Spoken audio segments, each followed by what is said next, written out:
and down and across and over. Nothing puts in a workout like a crane. They keep in shape by building skyscrapers, loading ships, making movies, even reaching into space. And it pays off, too. They're sleek, they're strong, and they're huge.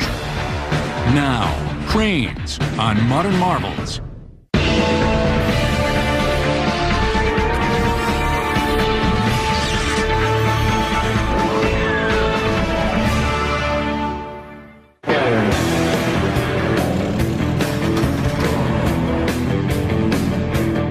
Imagine if you could extend your arm to twice its length. No, wait. Make that 100 times its length. Now imagine that it could lift 3 or maybe 800 times more than it can lift now. That'd be something. Actually, that would be a crane. One of the most useful machines ever created. You see cranes in every facet of today's society, particularly when we're building. They're used for marine work. We see cranes on barges. We see cranes on the shore to load and unload the cargoes off of ships. We see cranes on railroad yards to unload the cargo there. We see cranes on practically every construction job. It's like playing a big Donkey Kong game, trying to control that hook and steady the hook. It's like everything else. As long as it keeps looking simple, we're fine. The complexity involved in a crane is unbelievable. Cranes in a shop like this, you have to have them. I cannot envision even trying to do business or do things with the number of people we have here without them. Cranes are hoisting machines that are capable of lifting loads vertically and horizontally as well. Some cranes even pivot around in what's called a slewing motion. And they come in all shapes, sizes, and types. From little forklifts to giant derricks. In between, you'll find gantry cranes, bridge cranes, even mobile cranes. The biggest crane of all? The tower crane. This is a Painter SK 575 crane manufactured in West Germany. All the features that you see that are on the crane right now are state-of-the-art. The maximum load for this crane is 29,000 pounds, and all of this comes together in one point, 15 by 15 at the base of the crane and about 12 feet deep. Tower cranes are often planted into the ground in a cement foundation that can weigh as much as 400,000 pounds and provides a solid anchorage for the structure. When you do need a tower crane, it's because you need it 100% of the time. It goes in, it's one of the very first foundations that you put in. J.A. Jones Construction is putting up a building on a challenging Santa Monica, California job site. To the north is a freeway. To the south, a police station. East and west are crowded streets. With a reach of more than 260 feet, this crane extends over the busy roads as it lifts material on its metal hook. But this crane's high-tech electronics will shut it down if it tries to lift something beyond its load capacity, or if the load begins to sway too much. Further, it can absorb tremors from earthquakes, a real danger here. Wind speeds over 30 miles an hour will shut it down, but it can withstand hurricane-force gales by going into weather vane mode, allowing the jib to release and swing in the wind. And given its proximity to the Pacific Ocean, this 150-ton, 110-foot-tall crane is built to resist salt and wind. As you can see, we have a captain's chair, and I have two joysticks. Right-hand joysticks run the hoist up and down. Left-hand joysticks here runs a trolley in and trolley out. Tower cranes are simply big cantilevers. A cantilever is a structure that extends from a single support. The vertical mast of a tower crane anchors the horizontal boom, also known as a jib arm. At the end of the jib, a pulley is used for hoisting.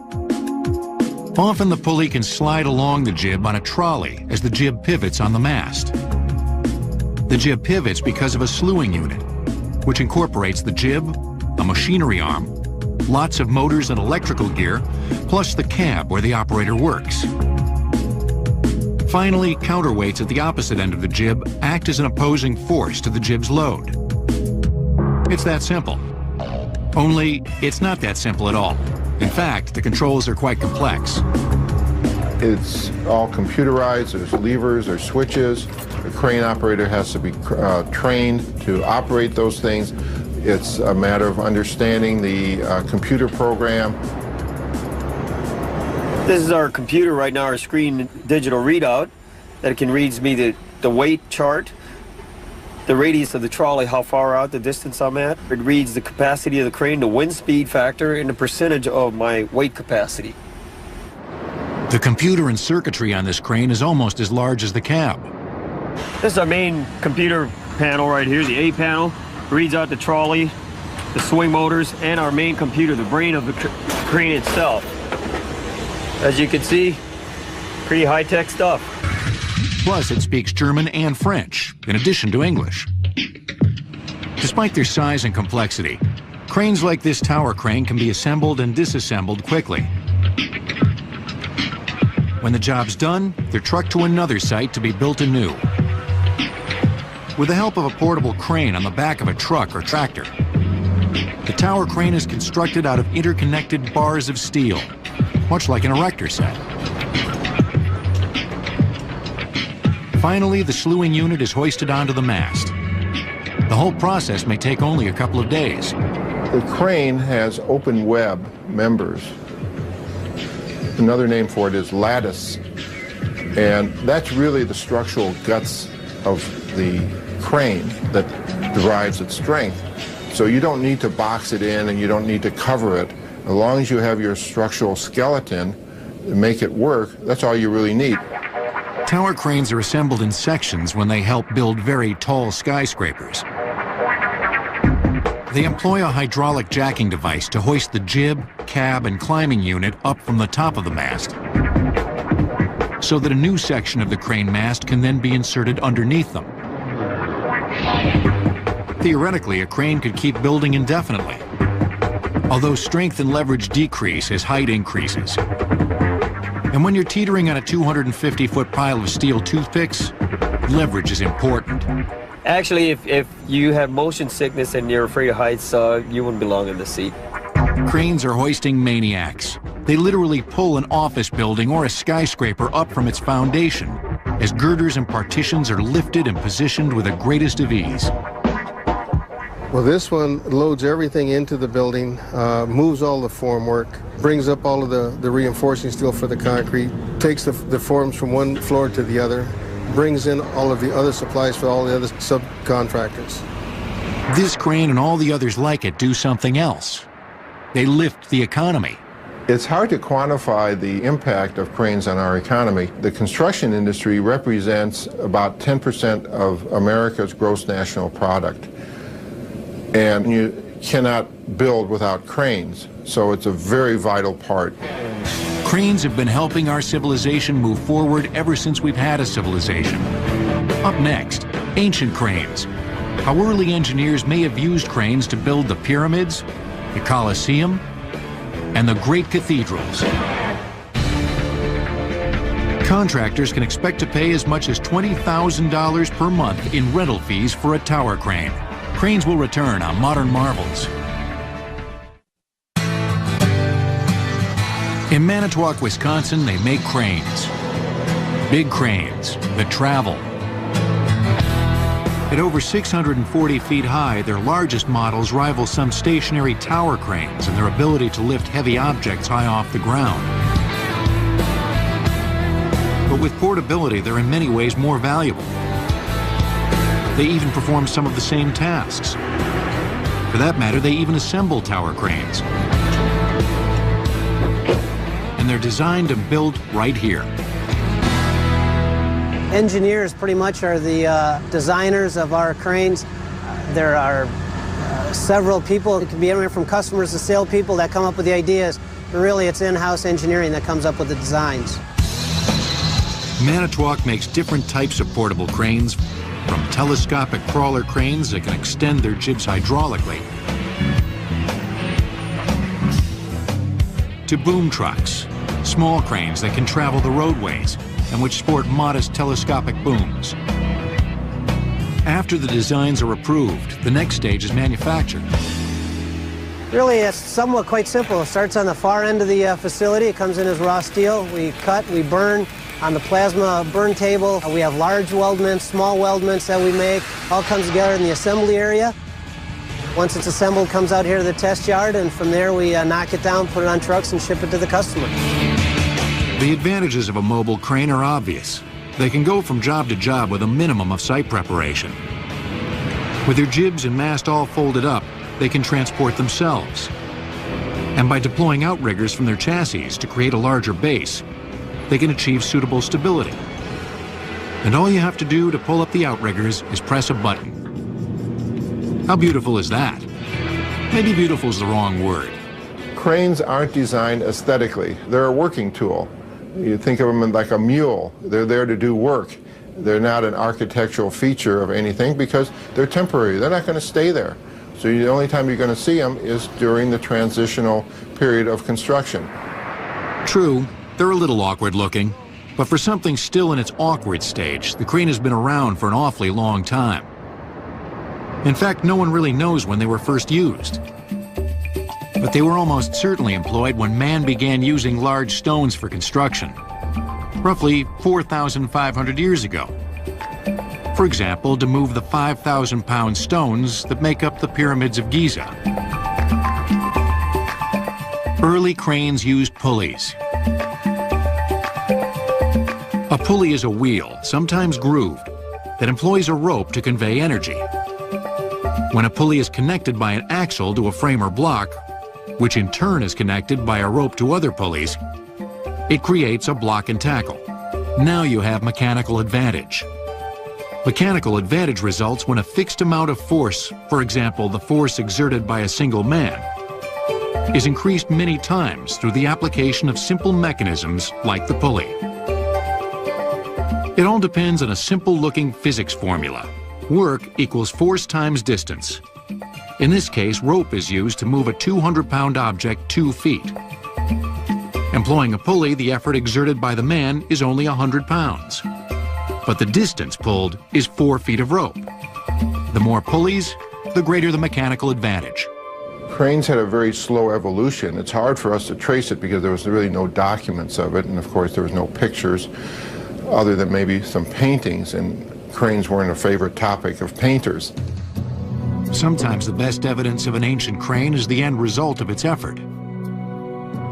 Certainly the Hanging Gardens of Babylon and the Colossus of Rhodes could not have been built without some sort of crane.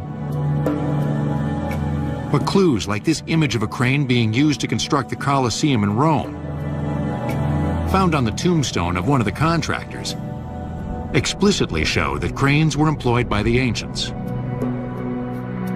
Wooden cranes were used during the Middle Ages to help build Europe's massive cathedrals. Treadmills were used as engines, generating the energy to power the cranes. It's interesting that they use human beings inside of like a big barrel, and that turned the wheel which wound the rope and lifted the load.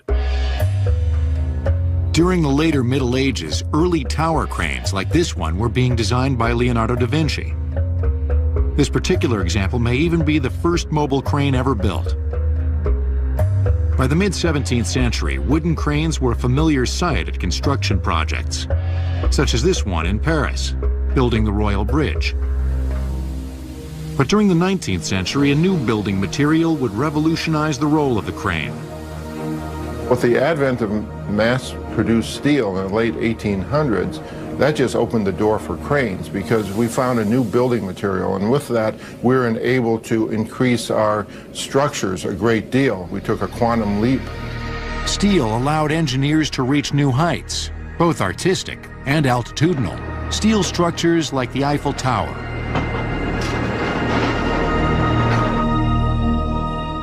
the Statue of Liberty, and the hundreds of turn-of-the-century skyscrapers were dependent on new modern cranes, which were also made of steel and thus exceptionally strong for their weight. Although early cranes were steam-powered, Ultimately, they would employ the internal combustion engine. Companies familiar with structural steel construction and companies experienced with heavy-duty equipment began offering cranes for large-scale projects. As architects continue to make bigger structures, crane manufacturers joined them in the race for the sky. Since the skeleton-framed cranes could easily be built up by simply adding more sections. Today, companies can make cranes to whatever height their clients need. Some have topped 35 stories. Nearly every iconic architectural and public works project, from the Empire State Building to the Hoover Dam, has relied on cranes. Cranes are easily the most important piece of large equipment on any job, and they can be one of the most complex. For example, you may have a 300-ton capacity mobile crane, but that doesn't mean that it will lift 300 tons anywhere it will reach. And so you have stability limitations, and that would mean that the crane would be lifting the maximum capacity with the boom fairly vertical. As you begin to boom down or to extend the reach, what we call the radius, then you're not able to lift near as much. A crane operator needs to know not just what his maximum weight limit is, but where and what that maximum is at any given point in the arc of his lift. If he doesn't, he could seriously injure himself and his co-workers. You're defying the law of gravity and you're doing it in close proximity to people. So anytime that you do those things, then there are a number of bases that have to be covered for the lift to go safely. And many times those bases aren't covered, and you have some pretty serious accidents, and many times they're very catastrophic. Nearly every serious crane accident ultimately can be traced back to human error. Often, the end result is a crippled crane. Occasionally, lives are lost. One of the most serious modern crane accidents was in San Francisco in 1989. 5 people were killed when a crane fell 16 stories. Next, some of the largest cranes ever built never lift anything heavier than a svelte 30-ton container. A crane operator can make between $60,000 and $100,000 per year, depending on seniority and location. Overtime can push the number even higher. Cranes will return on Modern Marvels. Looming like steel dinosaurs along the waterfront of major port cities, giant container cranes are the workhorses of the crane world. These 200-foot long, 350-foot high, 22-story cranes stand at the pier waiting for their ship to come in. But they don't wait for long and they don't stand still, because these mega cranes can roller skate. A container crane will move up and down the dock. That's the gantry motion. It will move in and out towards the ship and away from the ship. That's trolley motion. And it'll hoist up and down. That's hoist motion. So we call them a gantry crane because they gantry. Rolling on wheels along rails parallel to the docks, gantry container cranes weighing 1,320 tons have revolutionized the shipping industry with their efficiency. Each ship is divided into 50-foot sections, with a few cranes loading or unloading at the same time, each crane working a section while discharging 30 containers an hour. To offload a ship today, we can do it probably in 8 hours with a container crane, whereas it used to take maybe 3 weeks before. As our ships get bigger and bigger, our cranes have to get bigger and bigger to lift these container loads off the ships and also to load them. And so the cranes that we were using 12, 15 years ago are obsolete. We can't use it. In the year 2000, the Port of Oakland, California received the first 4 of 8 brand new container cranes, made to order and shipped fully constructed on a special ship from Shanghai, China. Price tag? About $7 million apiece. The trick was getting them to fit under the Golden Gate and the even lower Bay Bridge. Obviously, as the cranes get higher, you want the height of the crane to be higher to control the boom lift. And so we designed those cranes to be within a meter of the bridge at low tide. So we had to be really careful when we brought them in. The ship is designed to ballast up and down during the offloading to maintain the height of the ship during tidal changes, so we could actually ballast the ship right down to the water level when it came under the bridge. Because they're unloaded, fully assembled, the cranes like these at Oakland are usually up, tested, and working within 15 days of arrival. Which is good because ports like Oakland are always busy, with an average of 5 to 7 massive ships loading and unloading each day. Electrical engineer Wan Yong, who works for ZPMC, the company that built the cranes, helps ensure that the cranes are working properly. Wan Yong gives the cranes a quick test drive before they go operational.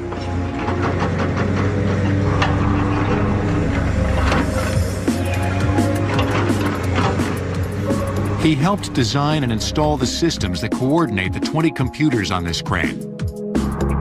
Each crane has its own 12,000-volt substation housed in a room way up inside. The computers each track a different function, such as air conditioning or the elevator, but the main computer operates the hoist, trolley, and gantry moves. Unlike on a tower crane, the cab on a container crane does some traveling. 2 joysticks operate the hoist and the trolley. Another computer keeps the cranes from gantrying into each other. An interesting thing about a container crane is that it's a very specific design. All it does is move containers. Handles cargo on and off of ships. They don't do heavy loads, they don't do a lot of unusual things, but they do move containers very fast. The cranes are designed around standard container sizes, usually 40 feet by 8 feet. Inside each container are 20 to 30 tons of goods to be shipped or unloaded, possibly onto a truck or a rail car. A coupling device in the crane hoist connects with the 4 corners of the container, hooks it, then hoists and swings it up and away, as high as 140 feet above the dock. Using containers to ship things may seem obvious, but they've only become the industry standard since their first application in the 1960s. Early dockside cranes didn't need to be nearly as strong or tall. Every box sat on a pallet. We reached down with a crane, lifted up the pallet, took it off, set it on the dock, and then moved the pallet around with a forklift. The first containers were built here, and the first container cranes were made here. We designed the crane and the containers and the ships to handle the containers all at the same time. They were designed together. Now the whole process works like some sort of blue-collar ballet as the containers lift and swing and drop off the trucks and onto the ships. You don't realize it because they make it look pretty simple, but if you get up there and try and operate it yourself, you'll see that a 40-ton container hanging from a set of wires that's 100 feet long is a big pendulum. And you have to be able to control that. That's not easy to do. Not all waterfront cranes are giant container cranes maneuvering to load big ships. Some, like this railway gantry, are more construction-oriented. And these seasoned veterans actually help build ships, towboats, and barges in Jeffersonville, Indiana, along the Ohio River. Well, the shipyard was established in 1830s as the Howard Shipyard, and later became Jeff Boat in the late 30s. And at that time, the cranes were put in place by the Navy. The originals now have been replaced by the ones we have now, which are 1960, 1970 models. Weighing in at about 300 tons and topping out at 95 feet, these gantry cranes are put to all-purpose use here in this shipyard, moving unwieldy materials and building ships. Sometimes they have to work as a team. We use a 2-crane lift anytime that we get anything that's heavier than 55 tons. And we do that with our side boxes, our bows, and anything that's above 55 tons. These are very complicated. The cranes, you must keep the load level. The cranes must work in unison so that you're not putting strain on one and not the other. and you must keep the load balanced. These cranes aren't the only cranes working the waterfront. Jeff Boat has access to a floating crane mounted on a barge. Good for those hard-to-reach places just offshore. The barge crane we have here is a Clyde. It was built in 1949. We mounted it on a barge probably in the 70s. It has a capacity of 30 tons. We use it basically for taking out engines, replacing engines, gearboxes, and towboats. Next, they can climb up skyscrapers. They can skate next to ships. Is there any place a crane can't go? The Port of Oakland, California, the fourth busiest port in the nation, has over 31 gantry cranes working more than 19 miles of waterfront. Cranes will return on modern marvels. Here's one. There's another one. That right there, it's a crane too. Cranes have so ingratiated themselves into our world that once you know where to look, you can't help seeing them. When you think about it, everything that's made has to be lifted and moved at one time or the other, and cranes play a big part in doing that. For instance, driving down the road, that long arm sticking off the back of that tow truck, it's a crane. Sort of a miniature version of the mobile construction crane. Yet these hydraulically powered derricks are capable of picking up any vehicle certified to travel the roadways, including big rigs weighing over 70 tons. Using portable remote controls, these trucks can lift while the operator stands a safe distance away. Like their mobile crane cousins, tow vehicles use outriggers to brace against the ground. And they have booms with complete 360-degree mobility. The crane is such a vital element of the auto towing industry that it was a key component of the very first tow truck ever built. A twin boom crane mounted on the back of an old Cadillac. Even before the tow truck made its first appearance, railroads solved the problem of derailments with a similar steam-powered crane that ran independently along the rails. When you had a car that came off the tracks, generally the railroad would bring in their derrick. We call it the big hook. And they would use that to lift the cars back up onto the tracks. Our derrick was built in 1917. It was modified in the 1970s to diesel-electric power. And it has 150-ton lifting capacity. These specialized railroad cranes also moved the occasional fallen tree and rolled boulder. Take the hook off the railroad derrick and replace it with a big scoop. Then switch out the wheels for tires. And you've got yourself a construction shovel.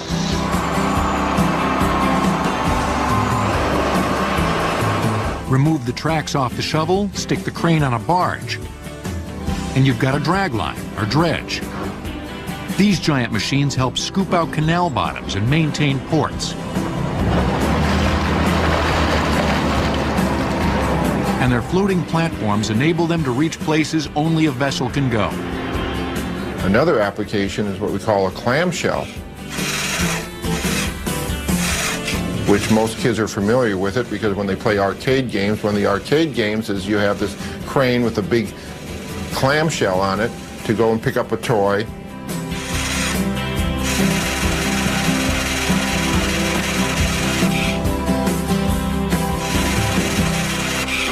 So a clamshell is, I would classify as a crane also. For sheer variety, no place beats a warehouse for crane spotting. Here at Washington Iron Works in Gardena, California, workers use gantry cranes and forklifts to move large pieces of architectural metal around the shop. Yep, even a forklift is a crane, because it can lift up and move over.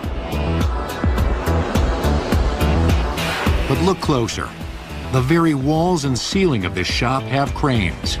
We have the overhead bridges here, which are 5-ton rated service bridges, one old truss-style bridge, 2 more modern family single-span girder bridges. We have 2 3-ton overhead trolleys in the architectural shop. We have another 5-ton rated bridge just next to here on the stockyard. I don't even know the count on how many cranes we have here, but there's a lot of them. These bridge cranes are steel beams which run on rails built into the side of the warehouse walls and which run the length of the warehouse. A trolley runs along the beam itself, and a pulley on the trolley can raise or lower a hook. Workers at the warehouse can manipulate each function of the crane using hand controls. Without them, working this iron would be nearly impossible. It's not a luxury, it's a necessity. Just think of it this way. 3 or 4 people would have to pick up a 250-pound piece. One man with a crane can pick that up and move that safely and get it to where it has to be. And you multiply the savings on 3 or 4 guys spending 15 minutes moving a piece as opposed to one man doing 7 minutes. The savings are phenomenal. Workers who operate the cranes go through a rigorous training session and weekly update seminars. The cranes are also built with warning signals to prevent them from crashing into each other. Plus, they slow down within 10 feet of each other. Or at least they're supposed to. There have been accidents before where that mechanism has failed. It's never affected the integrity of the crane or the load or ever hurt anybody. We just had 2 cranes smashing together. Cranes are so abundant that even movies and television shows make use of special lightweight ones. That's because in Hollywood, cranes and cameras go together like sex and violence. It's lights, camera, cranes, here on the set of TV's Charmed. The crane allows us to place the camera up in the air, make swooping moves onto the boat, go above the water, be 2 or 3 feet below the dock to see right on the surface of the water. Just in general to put the camera in areas where we can make moves that a dolly can't make. The Charmed crew is using a lightweight jib made by Aerocrane that won't put too much stress on this rickety dock. Hollywood has been using cranes to get those big sweeping shots for years. In the early days, it didn't matter if you used a squeaky old construction crane. But after the introduction of sound, directors like Cecil B. DeMille and Alfred Hitchcock needed quiet, agile, yet sturdy cranes to get that million-dollar shot. Called cherry pickers, they were modified from cranes developed during World War II to place bombs in airplanes. Many of today's movie cranes are often lightweight, portable, and easily assembled. The Aerocrane, as opposed to being a welded box, welds tend to crack under stress and pressure, is extruded aluminum. You get basically the same strength out of a much smaller profile without welds. And a smaller profile makes it easier for the crew to carry it around. This Aerocrane can be built by one person. Today's cranes don't have to be sturdy enough to hold a camera plus a director and a cinematographer.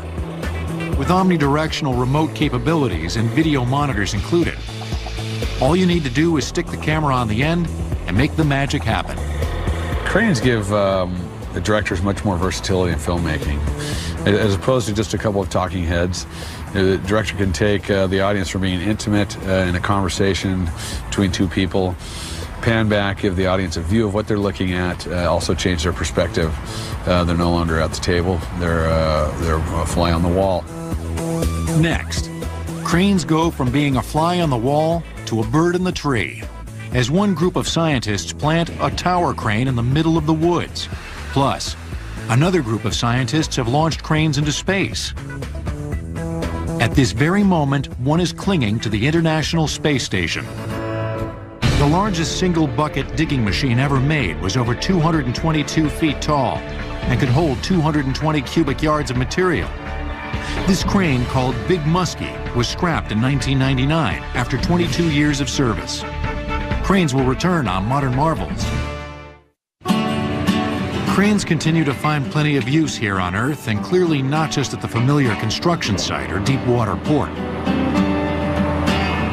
Some are even working amidst the temperate forest greenery of ancient conifer trees here in the Pacific Northwest. It's mostly Douglas fir and western hemlock. Those are the most dominant trees in this particular stand. It's kind of a prerequisite to not be afraid of heights. If you care about global warming and trying to have some influence on that process, then you obviously care about how places like forests influence that. Here at the Wind River Research Facility at the Gifford-Pinchot National Forest in southwestern Washington State, scientists use a tower crane to study the canopy of this ancient old-growth forest. Some of these trees are over 500 years old.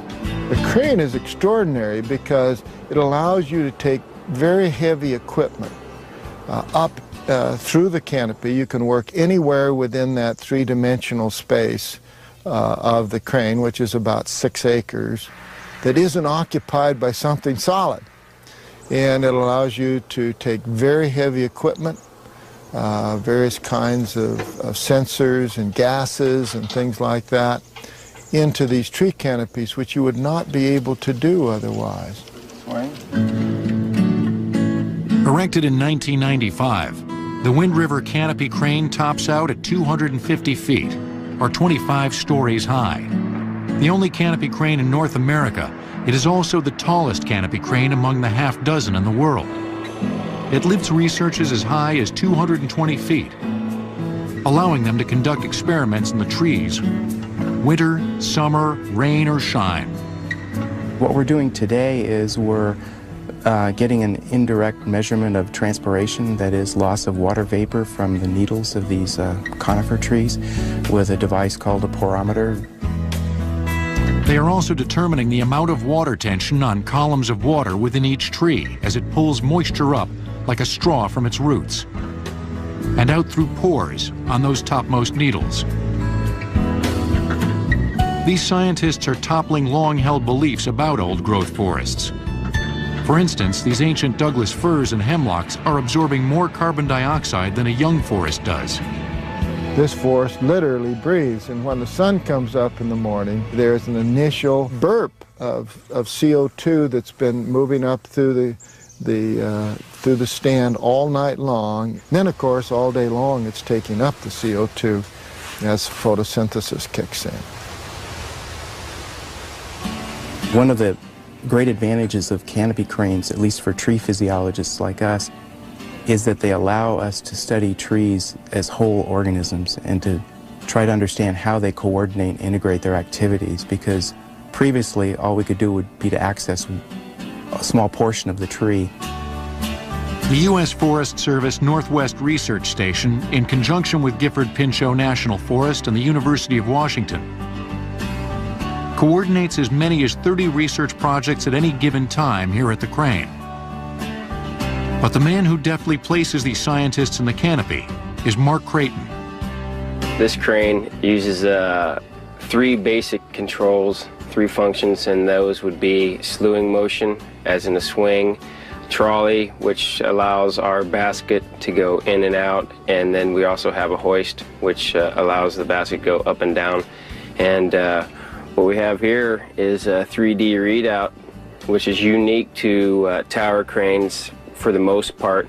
It'll give me a position, the distance that my basket is out, the distance from the ground it is, and also in what degrees we are turning, so that when we set up a study with the researchers, they'll go to a location and we can replicate that location exactly time and time again. Mark found his dream job when he was hired to operate the research crane, which is just a few miles from his home. For this longtime crane operator, there were aspects of the job that took some getting used to. Everything we do around a construction tower crane is to avoid picking people in a basket. If we're having to pick personnel in a man basket, we would call that meat on a hook. And that just lets you know that that's a very important pick. Over 20 years of operating cranes, I maybe picked a handful of guys in baskets, and here I've probably picked many, many, many thousands of people, so it's just opposite ends. Even as they probe these 220-foot giants for clues to how our planet functions, these scientists also find time to enjoy the view. It just gives you an interesting perspective on the canopy, to actually be able to look down on it and see the symmetry of the trees. It's always refreshing. No matter how many times you go up, it's always refreshing to see that. Another 220 nautical miles up, there's an even more spectacular view from the crane that works on the International Space Station. Launched within the space shuttle in April of 2001, Canadarm2 accomplished its first mission flawlessly with the help of its sister crane, Canadarm1, which rides on the space shuttle. It deployed itself. Once the astronauts had unfolded the arm, it stepped off itself from its launch pallet and attached itself to the side of the space station, and then it let go of the, if you like, the launch pallet, and then it became an automatic arm, a robotic arm on the side of the station, which could move around. Manufactured by McDonnell Detweiler and Associates in Canada at a cost of nearly $900 million, this vital component of the space station is literally allowing us to reach out even further into space. With its 54-foot-long, 4,000-pound arm. It is like a video game, but a very complicated one. We're moving in 3 dimensions. The astronauts have to maintain spatial awareness of exactly where the element is that's being maneuvered towards the station. Part of the Canadarm2's task is to construct the growing space station. It has already helped assemble the United States airlock, and it continues to add important truss sections to the overall structure, which is scheduled for completion in 2006. The crane also makes occasional use of a special dexterous attachment at the end of the arm, called a human being. The crews sit on a special fixture on the end of the arm, and they ride on that to various locations where they can perform their tasks. And of course, not only do we transport them there, the platform that's attached to the arm allows the crew, it gives them a work site. Despite the lack of gravity in space, the cranes cannot be made spectacularly long. Though engineers were able to ignore the static down force of weight in the arm, they had to consider its mass. A massive crane swinging around outside the space station could do a lot of damage. Further, the fine motor skills required of this dexterous crane would be more difficult to achieve if the arm was extremely long. Factors like internal flex and even vibration from the controls are exaggerated the longer the arm. The Canadarm2 had to have a full operational life of 15 years or greater while being in space in all times. It's not like the Canadarm1, which is part of the shuttle and comes back to Earth with every flight and can be repaired and be refurbished and be maintained. Canadarm2 is going to remain there for the life of the station and the life of the program. A special feature of the Canadarm2 is that both ends are the same, and each can attach to a power data grapple fixture, or PDGF, on the side of the station. The PDGF links the crane to power, video, and computer data. The crane moves like an inchworm to each PDGF along the side of the station. The next technological step for engineers will be to run the crane entirely from Earth, where operations can be initiated at lower cost and greater margin for safety. But that poses problems. There's all sorts of challenges with delays, telemetry. You have a very great safety concern, of course, because you do have astronauts and a very valuable asset on orbit. And so we have to make sure that whatever we do is extremely safe, extremely reliable. The Canadarm2 is an experiment of sorts, a test to see if practical remote operation is feasible. After that, it's on to colonization with our trusty cranes. The challenges that we have met and overcome with the Canadarm2 will set a very good foundation for building robotic arms for colonization or for activities on planets. It's tantalizing to think what challenges engineers will face on other planets once our remote-operated cranes have built the rudimentary structures we'll require in order to safely establish colonies. And once we get there, we'll certainly need even more cranes.